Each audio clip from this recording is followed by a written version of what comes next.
Hello বন্ধুরা, welcome to another mini blog. তো আজকে আমি চলে গেছি ধূমকেতু মুভি দেখতে। দেব শুভশ্রীকে একই স্ক্রিনে দেখে আমি কেন গোটা সিনেমা হলের প্রত্যেকটা লোক ইমোশনাল হয়ে পড়েছে। প্রায় 10 বছর বাদে এই সেরা জুটিকে একই স্ক্রিনে দেখা একটা স্বপ্নের থেকে কম না। সেই ছোটোবেলার চাইল্ডহুড ক্রাশকে আবার এত বছর বাদে এই সেম কেমিস্ট্রিতে দেখতে পাবো, সেটা আমার কাছে একটা আবেগের থেকে কম ছিল না। তো মুভিটা তো আমার খুবই ভালো লেগেছে।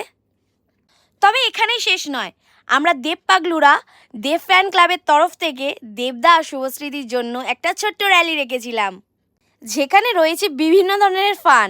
তো আমি এই মুভিটা দুবার দেখলাম। আমার তো এই কেমিস্ট্রিটা অসাধারণ লেগেছে। দেব শুভশ্রীর এই কেমিস্ট্রিটা যে আবারও দেখতে পাবো, এটা আমার ভেবেই ভালো লাগছে। এই মুভিটা দেখার পর যেরকম আমরা সকলে খুব ইমোশনাল হয়ে পড়েছি, তেমনি আমরা হল থেকে বেরিয়ে দেবদা শুভশ্রীদির পোস্টার ঘিরে এইভাবে উল্লাস করেছি, সিটি বাজিয়েছি, কেক কেটেছি, বাজি ফাটিয়েছি।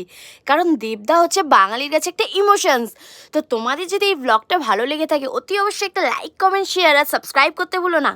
দেখা হচ্ছে নেক্সট ব্লগে। আপাতত টাটা।